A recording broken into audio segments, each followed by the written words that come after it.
Assalamualaikum warahmatullahi wabarakatuh. Saya Indah Rahmawati, kelompok 2.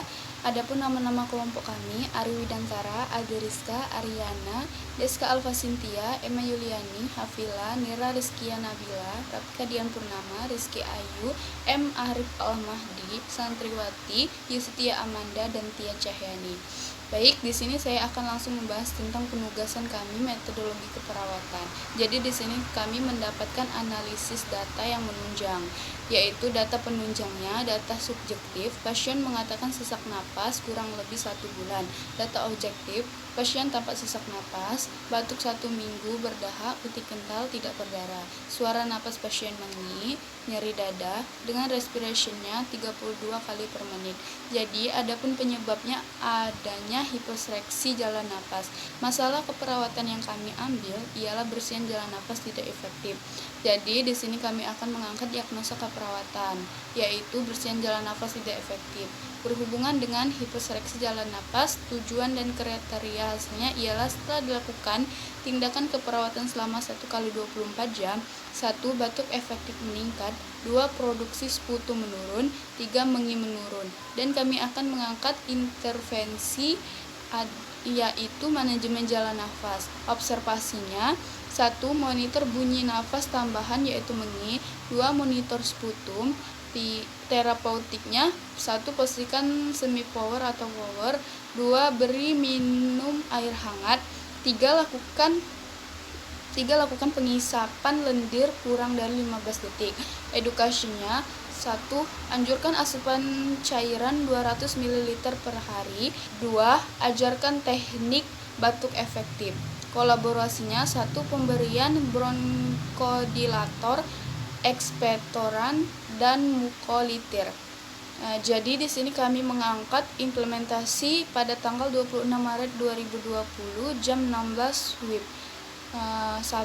Memonitor bunyi napas tambahan yaitu mengi, 2. Memonitor sputum, 3. Memposisikan semi power atau power, 4. Memberi minum air hangat, 5. Melakukan penghisapan lendir kurang dari 15 detik, 7. Menganjurkan asupan cairan 200 ml per hari, 8. Menganjurkan teknik batuk efektif, 9.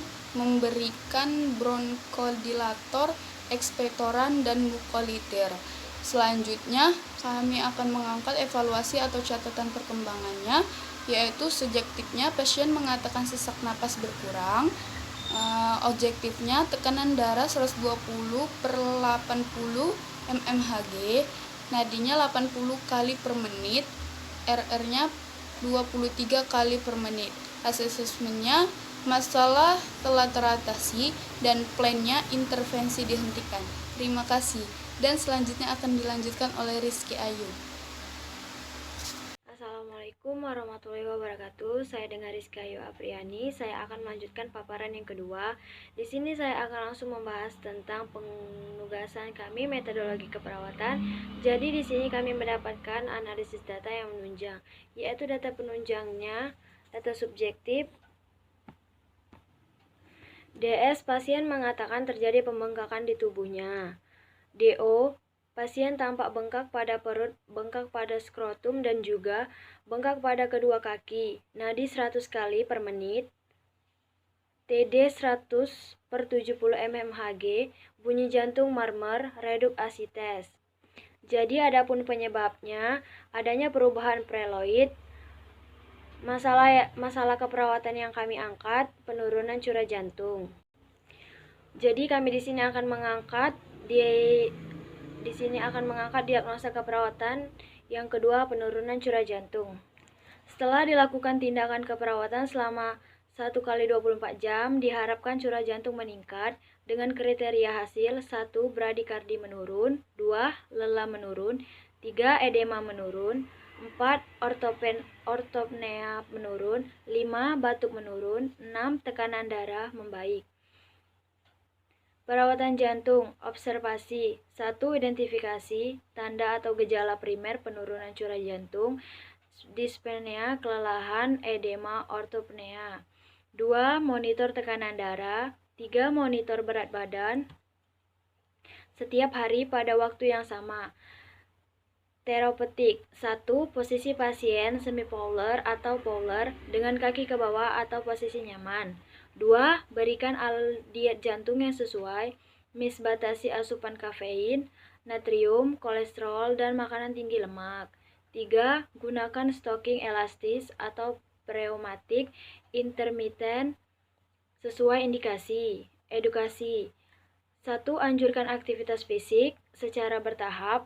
Kolaborasi pemberian antiritmia jika perlu. Adapun implementasi keperawatan dan catatan perkembangan. Implementasi 1. Mengidentifikasi tanda atau gejala primer penurunan curah jantung, dispnea, kelelahan, edema, ortoponea. 2. Memonitor tekanan darah. 3. Memonitor berat badan setiap hari pada waktu yang sama. 4. Memposisikan pasien semi-polar atau polar dengan kaki ke bawah atau posisi nyaman. Yang kelima, memberikan diet jantung yang sesuai, batasi asupan kafein, natrium, kolesterol, dan makanan tinggi lemak. 6. Menggunakan stocking elastis atau pneumatik intermittent sesuai indikasi. 7. Menganjurkan aktivitas fisik secara bertahap. 8. Mengkolaborasi pemberian aritmia jika perlu. Tanggal dan jam 27 Maret 2020 jam 20.00.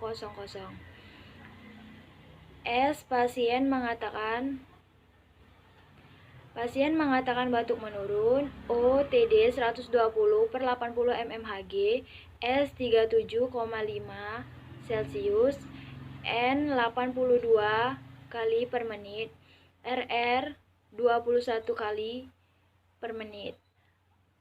A. Masalah telah teratasi. P. Intervensi dihentikan. Jantung meningkat dengan kriteria hasil: 1. Bradikardi menurun, 2. Lelah menurun, 3. Edema menurun, 4. Ortopnea menurun, 5. Batuk menurun, 6. Tekanan darah membaik. Perawatan jantung. Observasi. 1. Identifikasi tanda atau gejala primer penurunan curah jantung, dispnea, kelelahan, edema, ortopnea. 2. Monitor tekanan darah. 3. Monitor berat badan setiap hari pada waktu yang sama.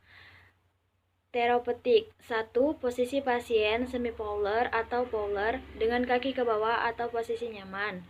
2. Berikan diet jantung yang sesuai, batasi asupan kafein, natrium, kolesterol, dan makanan tinggi lemak.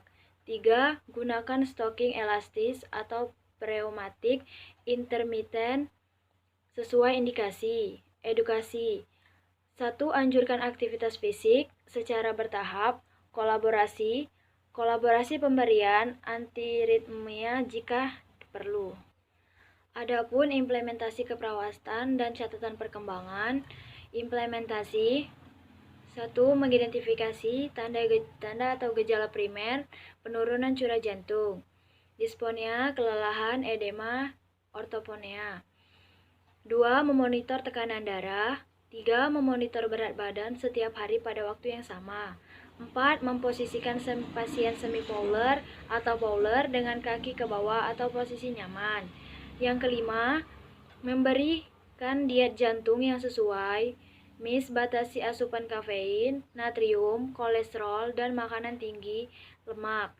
6. Menggunakan stocking elastis atau pneumatik intermittent sesuai indikasi. 7. Menganjurkan aktivitas fisik secara bertahap. 8. Mengkolaborasi pemberian aritmia jika perlu. Tanggal dan jam 27 Maret 2020 jam 20.00.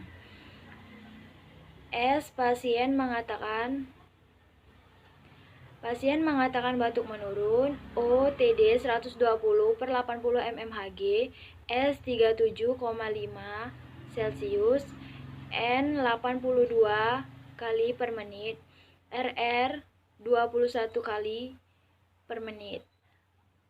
A. Masalah telah teratasi.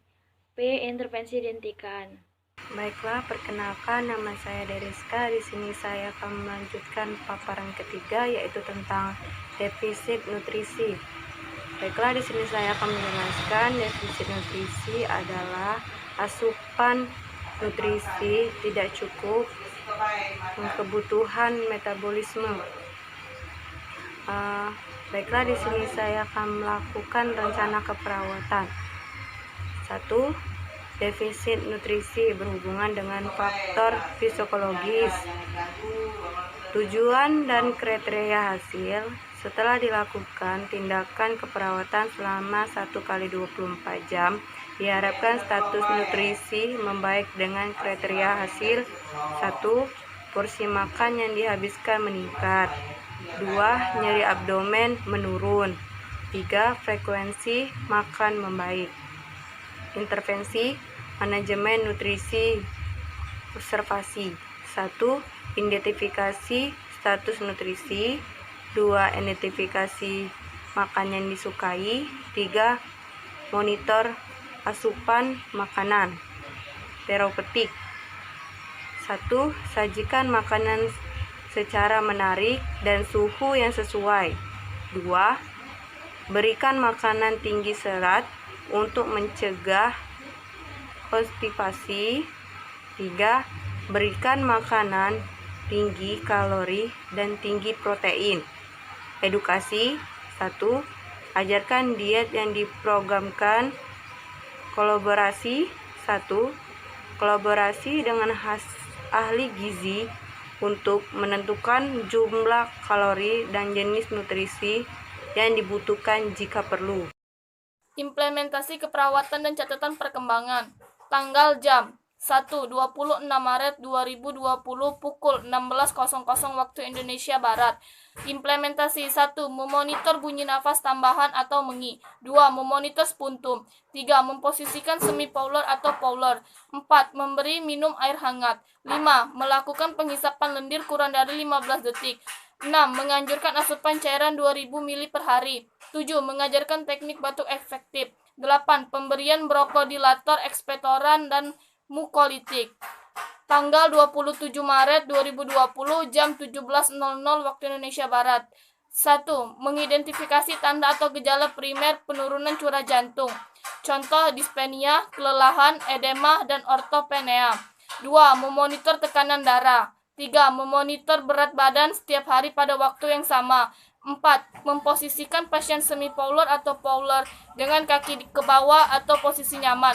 5. Memberikan diet jantung yang sesuai, misal batasi asupan kafein, natrium, kolesterol, dan makanan tinggi lemak.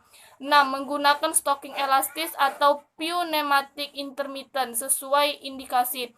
7. Menganjurkan aktivitas fisik secara bertahap. 8. Mengkolaborasi pemberian aritmia jika perlu. Tanggal 28 Maret 2020 jam 18.00 waktu Indonesia Barat. 1. Mengidentifikasi status nutrisi. 2. Mengidentifikasi makanan yang disukai. 3. Memonitor asupan makanan. 4. Menyajikan makanan secara menarik dan suhu yang sesuai. 6. Memberikan makanan tinggi kalori dan tinggi protein.